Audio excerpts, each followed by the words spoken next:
You know, you don't have a beautiful home unless you've got some beautiful artwork framed beautifully at your home.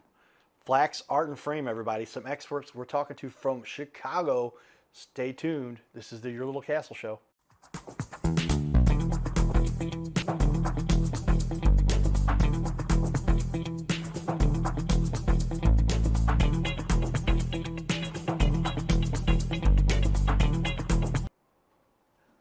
Welcome, everyone. This is the Your Little Castle Show. Yours truly, Carter Rethwish, aka the Cardinal Cowboy. We have an awesome and exciting guest in studio remotely. We're here in our new TV wall. You can see that behind me. We've got now four 75-inch televisions instead of nine 50-inch televisions. You add those up, they're the same space, but hey, 150 either way. But with that, Brian, welcome to the Your Little Castle Show. Hi, Carter. It's nice to be here. Thank you.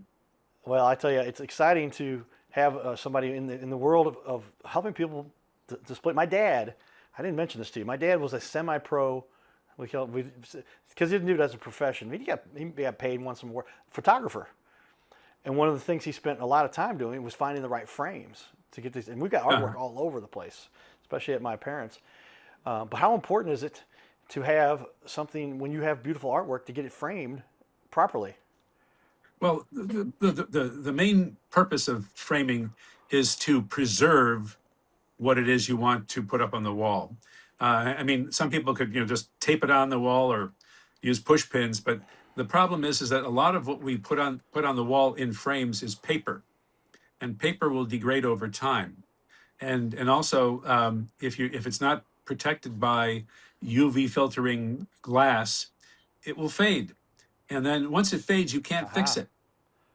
So the Yeah. the the whole point is to do it right, do it once, don't spend the money twice, and do it in a way that is pleasing to your eye and preserves it at the same time. If you can check both of those boxes, then you've done a good deed for your artwork or whatever it is you're trying to preserve on the wall there. Yeah, makes sense. And so people want to make sure that their home looks beautiful. With that, we're going to give a shout out to our sponsors, Carroll House Furniture, because you like nice things in your little castle.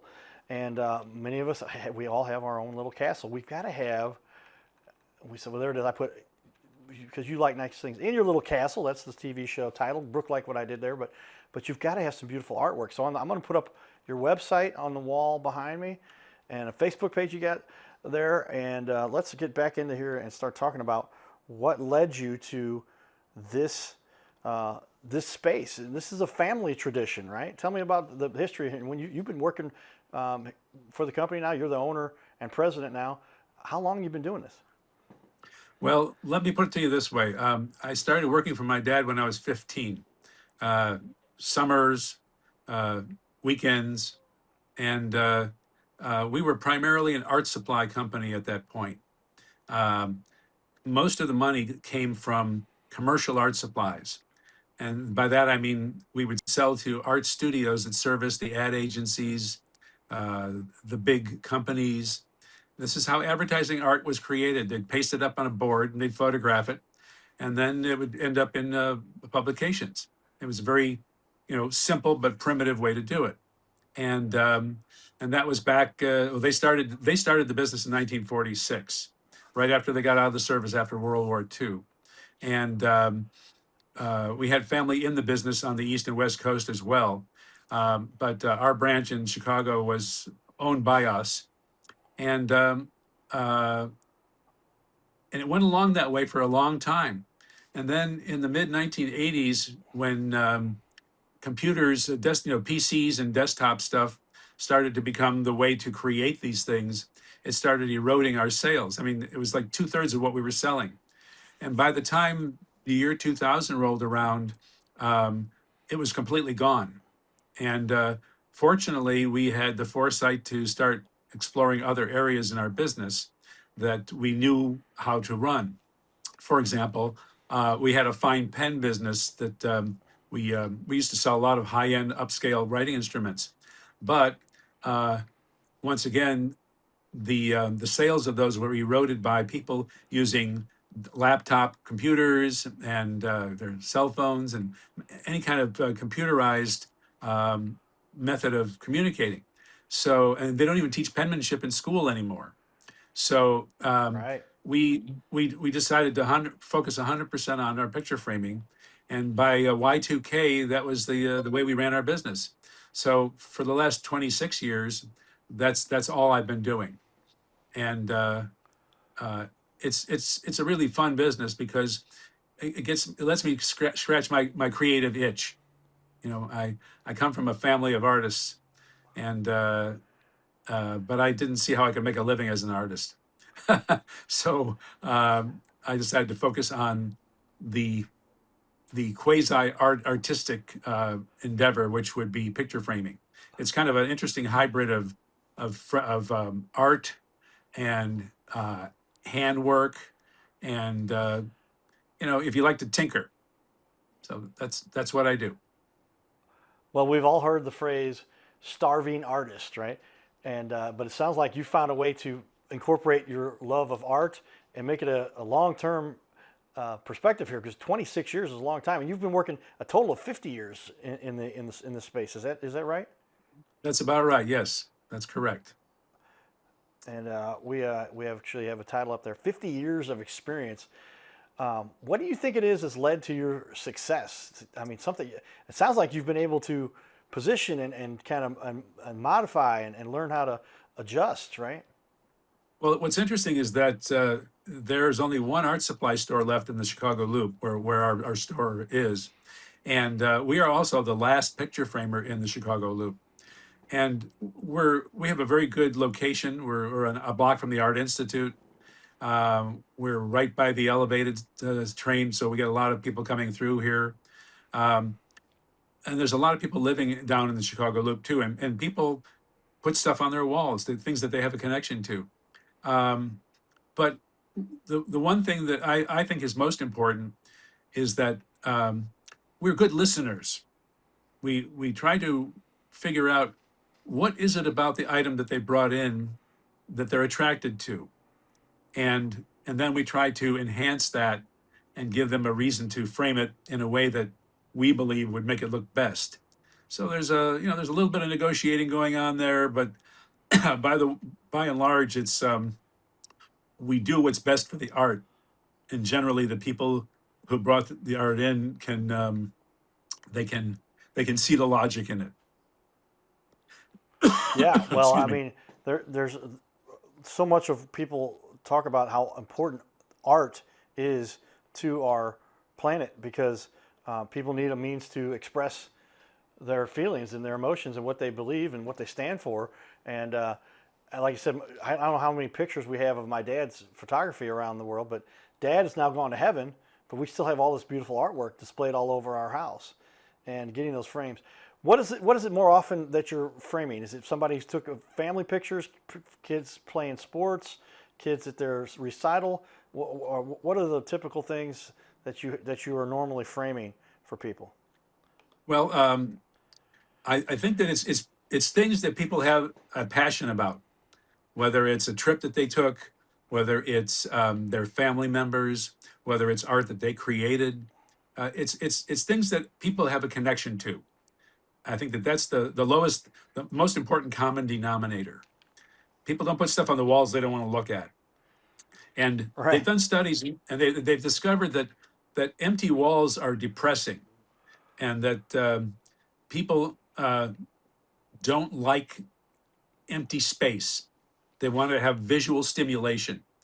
And so by putting things on the wall that you have an emotional connection to, you satisfy all of those, you check all those boxes. And so it's pretty much a human trait to put things on the wall. Yes, we want to. We're aesthetic. We're visual creatures, right? And that's why I think video has gone so far these days. But we want to have, since the ancient times of in Egypt, right? They had paintings on the walls, and so you're just helping extend something that is so critical to this in survival and proliferation, if you will, of humanity. We need to express ourselves, and we do that. So yeah, I like what you said. People put things on their walls, the art they display, are always things that they have an affinity for. Exactly. They have an emotional attachment to them. It's not just that they Right. like Okay. stuff. I have one client who's an attorney. He has brought in a lot of concert posters over the years, for example, and oddly enough, there are a lot of bands that I like too, and I can't believe the number of pieces he's brought in over the years. And I keep asking him, "You got any more room on your walls?" And he said, "Yeah." So he must have a really big house. But You guys, he's he loves going to concerts and he loves collecting the memorabilia that comes along with that. So he goes to the what they call the merch table at the concerts and buys whatever band it is, their posters or whatever their new album is. And I tend to do the same thing. But uh, I get a lot of people bringing in stuff that they bought on trips. People travel a lot these days, and okay. they bring home posters from museums or places that they've gone so that they can remember the experience. Right. Maybe they took a picture of a whale swimming or the beach with the kids, all that fun stuff. Well, yeah, I love what you're doing to commemorate the memories that we have on our planet. And I'll never forget, my dad got a professional picture. He had they gave him an honorary PhD and put him in the scholars, whatever. But he had this picture that was just what somebody drew, and we had to get that framed, and you had to get it framed to look proper, right? Because it paid respect to the work that was done there. And very exciting. Tell me a little bit about your team. Obviously, you've got a lot of people that work with you to make sure you can have the whole business function here. But what are some of the roles that the people that you have as part of your team that to make sure things get done? Well, I've got a shop manager. Her name is Dana, and she moved up here from Texas many years ago, and she's been with me about 26 years. And she does the ordering of all the materials that we use in our custom framing. She does a lot of the training of our staff. Because when you hire someone who said, "Yeah, I worked in a frame shop," you never know what they learned, whether they got good habits or bad habits, um, whether they have an extensive understanding of the mechanics of the materials. We never take any of that for granted, and she's the trainer. She trains them on how to do that. I'll do a bunch of that too, but I have a lot of administrative stuff that I have to deal with, so I kind of leave that to her. And then we have our other, I would call them worker bees. They are generally, we try to find people who have been framing for at least 2 or 3 years, because there's a lot to learn in our business. Even really basic sets of skills. But our our staffing fluctuates anywhere from between 4 and 6 people, and uh, we train them all the same way. We want them to understand how to interact with the clients, how to be good listeners, so that you actually hear what the client really wants. Uh, it's kind of an interesting set of skills that we have to develop. But the senior people are the ones that do a lot of the training. Well, it's well said. Yeah, and it takes a team. And some of the guys you said somebody has been working with you part time for 16 years. Is that right? And Yeah, so people she stick has around. she was full time for a long time, and then uh, her son brought home uh, a little girl who was, I guess the couple split up, and this particular employee of mine has been helping to raise this child at the same time as working for me. So she's with me about 3 days a week, but she's a very experienced framer, and she was framing for 10 years before I hired her, and she's been with me for 16. So it's she's got a lot of experience too. It's experience you can't just get out of a book or get off of a YouTube Right. channel. It's definitely all hands on. And each of my framers has a particular area that they like to work in. I give her, for example, a lot of the football and baseball and sports jerseys that people bring in that they want to have framed to put on their wall, and she does an excellent job. She does a lot of sewing. and she makes them look like they're worth $1 million. So it's everybody here has a particular skill that they're really good at, but we all need to be good at a lot of different things. Very cool. Tell me, what is it about your business that fuels your passion? You've obviously got a passion for this, been doing it your whole life. What do you love about it? Well, uh, it's not boring. I can tell you that right now. Uh, it's it gives me a chance to scratch my creative itch. Uh, it's a long day, but at the end of the day, I feel like I've accomplished something. Um, could I make more money working in finance or law or something like that? Well, yeah, probably. I went to the University of Illinois in Champaign. I got a 4-year bachelor's degree in business administration, figuring that it would be good to use in the family business. And I was right. It was a big help. But I'm a creatively driven person, and so it really helps me scratch that itch, I think. Well said, yes. And there's a lot that we appreciate for our artistic world. Like I said, mom being a drama teacher, teaching John Goodman, and excited to be part of that world. And we all need the means to express ourselves. With that, I'm going to put up on the wall here. You've got some great reviews. I'm like, holy cow, you guys are really on the ball with regard to your reviews. 4.9, 76 reviews. Um, how's it make you feel? I have so many people saying such wonderful things. They're tagging pictures of their the work that you did for them, and it looks like you've taken the time to respond to just about everybody. How does that make you feel? Well, it's very rewarding. You know the old expression: you don't go back to a restaurant you had a bad meal at. Well, Right? same thing holds true with picture framing. If you bring something into a frame shop and they don't treat it like it's their own, if they don't, if they're not good listeners and they don't truly understand what it is the client wants, then the client is never going to be happy.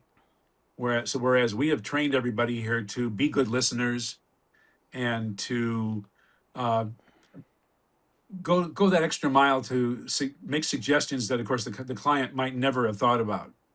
Um, uh, we also have another little interesting little side hustle that we do here. Um, there's a company out in Silicon Valley called Bounce, and they are a luggage storage company, and they have an app. And during the pandemic, when the Art Institute closed their cloakroom here in Chicago, and because they're only about a block from us, a couple guys from Bounce walked in my store and made their pitch to me about um, doing storing people's luggage for the day. And I thought, well, that had never occurred to me to even offer that as a service. But we've been doing it for about Right. 5 or 6 years now, and what it does is it brings people into my store. It brings people in who might not normally wander into a frame shop. And once they Interesting. understand that we are service driven, that we're friendly, that we're local, that their stuff will be safe.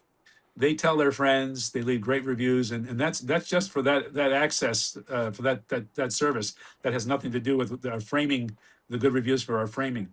So I think if you treat people as human beings and you don't try to look down upon them or make them feel like they're stupid because they don't know anything about framing, then if you educate them, they will come back again and again and again because they know you'll treat them right, that you'll do good stuff for them. You'll do beautiful framing for them, and they won't have to worry about uh, the quality of it and so on. I mean, there's a lot of human. How should I put this? A lot of human uh, idiosyncrasies that we understand fully, having done this for so many years. Well said. Well, with that, we're going to share some of our community involvement, including up in Chicago.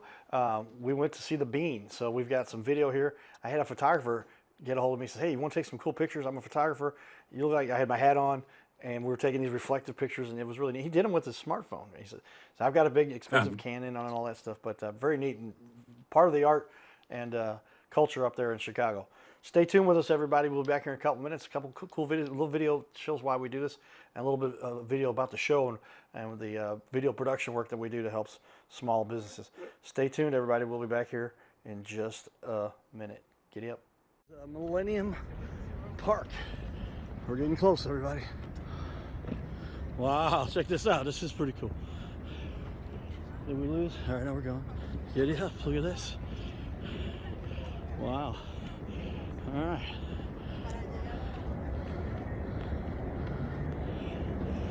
You have to check out the bean. Tourist attraction. His name is Carter Rethwich, but in St. Louis, he's known as the Cardinal Cowboy.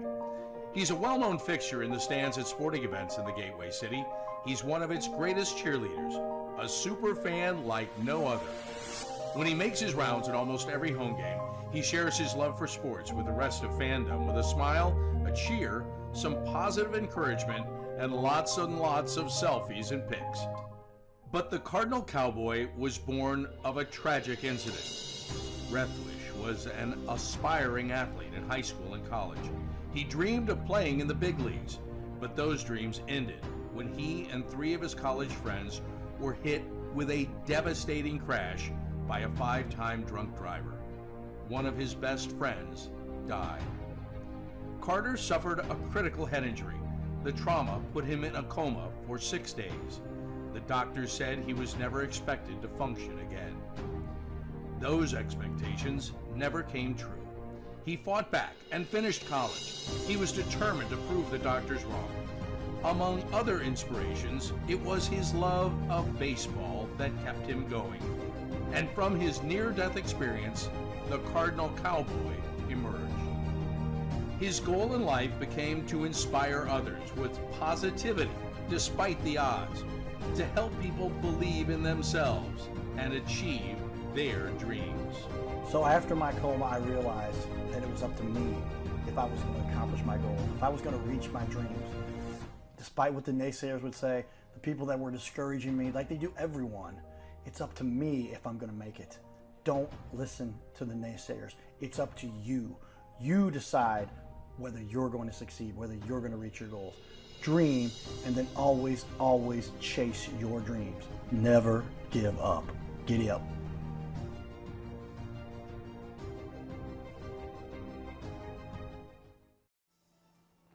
So we're hearing all the time now why people need to be on our show. And it's pretty obvious.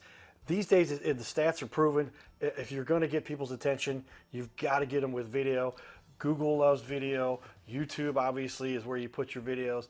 And it's just a no-brainer. The problem is, until we kind of put together this whole format, there's no other way to get this kind of quality for the cost we put together. Because I'm a computer nerd, because I figured out how to automate, systematize, we've systematized this. Mom and Dad made me go to computer classes just in case the professional baseball career didn't work out. And so we started off doing 1 show, then 2 shows, then 3 shows, and then we had to jump to 5 shows a week just to fill the demand, because here you get a professional video that looks dynamite, that'll let your business really showcase what they do, and you don't have to spend $10, $15, $20, $30,000 to do it. So if you'd like to be on the show, get a hold of us and understand these stats. When you're on a show like this, when you put this on your website, you're going to decrease your bounce rate by 34%.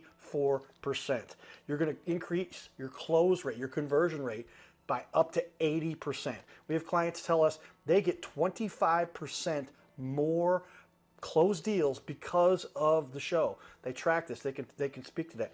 And you're going to just get an overall boom for your business. You've got to do video. If you don't do it through us, do it somewhere. Do it yourself.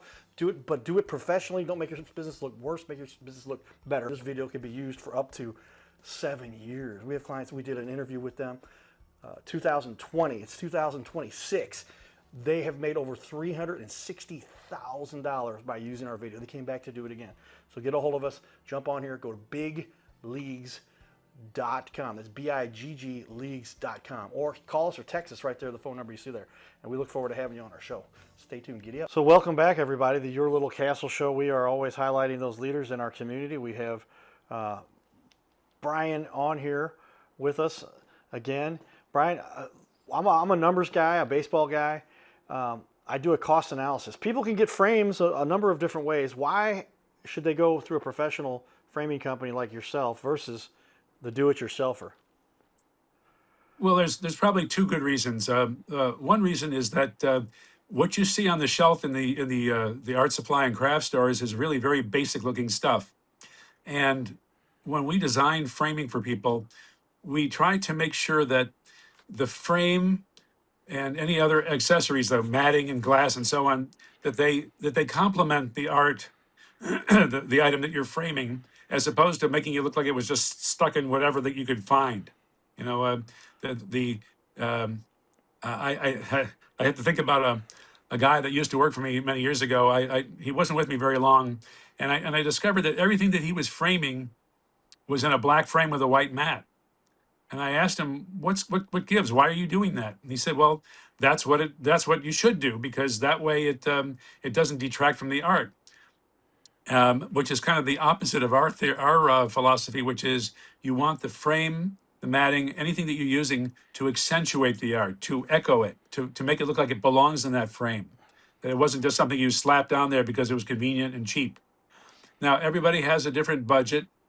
Everybody allocates their discretionary money in different ways. But by and large, what we have found is that when you tell people what the value proposition is, when they can see that what they're spending their money on is worth it, it's going to preserve the item, it's going to look fantastic on their wall, it'll last for years. I mean, that's money well spent, as opposed to just buying something cheap and you slap it in there and it might last for a little while, but after a while you realize, oh, I should have gotten the glass that prevents fading. I should have put something on there that matches my furniture instead of just a plain old black frame. So there's lots of reasons to do it, and everybody has a different rationale.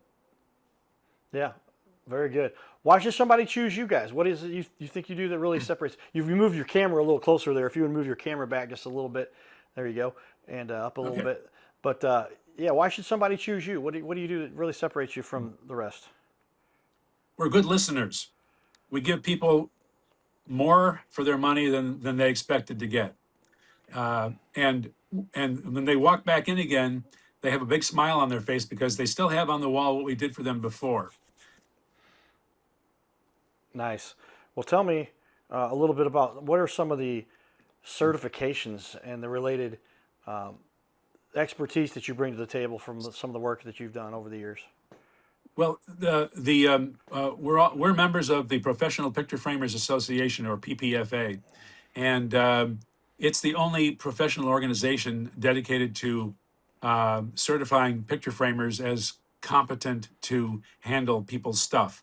And as an example, the primary certification is called CPF, which is Certified Picture Framer, and it's a 5-hour written exam, and that's a long exam. I never had an exam that long in college. Wow, yeah, that's longer than the mortgage exam. I'll bet. And but it tests every bit of knowledge that you're going to need to be an expert framer and to do justice to the customer's artwork. If you don't know a lot of that stuff, you're going to do stuff that you shouldn't be doing. Now, there's one other elevation from CPF, and that is MCPF. That is a Master Certified Picture Framer. And it turns out that my shop manager here is one of about 7 dozen in the country. And what they do is that you have to at least become a CPF to start with. And then they either at one of our trade shows or at a special event, they bring you to a strange shop, and then they let you pick a project out of a hat, and you have 45 minutes to do it from scratch. You have to cut and build the frame, cut the glass, cut the mats, do everything you have to do to properly frame that particular item. And if you can do that, you are one of, as they used to say in the military ads, you are one of the few and the proud. They also have you submit prior to the exam 3 different items that they tell you they want framed, and then they take them apart to see how you did it. So it isn't just what you did on the spot there at that exam. It's a combination of things. Because remember, you're working with other people's stuff, things that are precious to other people, and you want it to last. You don't want to do something that's going to damage it or ruin it over time. And so we're very picky about that kind of stuff, and we want to make sure that people understand that. We have our certification framed beautifully, I might add, up in the front of our store, so that people can see that we're not just a bunch of hacks. That we understand that what we do is important to them, and our work is important to us, and that's pretty much it in a nutshell. Wonderful. Tell me the benefits of working with you guys as a small business. You get to pay close attention to the detail to make sure everybody gets what they're looking for. Is that fair to say? And you guys kind of specialize in customizing things to make sure that everybody gets what they're looking for. Correct. And it's as the owner of the business, it's kind of fun for me to see people up close and understand what it is that they're looking for, and figure out how can I make my business better? How can I make the end result better for the client? Because I want to see them again and again and again. And people do that. People come back many times over the span of 10 or 20 or 30 years. And we keep records of everything that we've done so that we know how to go back, and they say, well, I want you to frame it the way you did for me 10 years ago. Well, we have the records for that. We can go back and see what frame we used, what glass we used, what treatment we gave it, and then help duplicate that. Otherwise, we're starting from scratch, and it's a little bit discouraging. Makes sense. Tell me, how does somebody get started with you? Walking to your location there in Chicago, can they ship things to you? How do you work with people? Go to the website. Tell me the process for somebody if they would like to have you do some work for them. I guess it depends upon whether they're within traveling distance of our location, or whether they're out of state. We would be happy to work with people out of state. We are experts at packing and shipping. So once we've completed the work, you know that it'll get to you in one piece, that it won't be destroyed by UPS or FedEx or whatever the shipping company is, because we've learned the hard way over the years what works and what does not. And but most of our clientele either live or work down in the Chicago Loop, and they're in here quite regularly. They know that they can come here, and we never say no. All right. Well, people can get more information there. Flax, that's Flax, artandframe.com. Brian Flax, thanks for joining us, president and owner. If somebody wants to call you, they can call you at 312-431-9588. Is that right? Absolutely. All right. Thanks, everybody. You're watching the Your Little Castle Show. Thank you, Carter.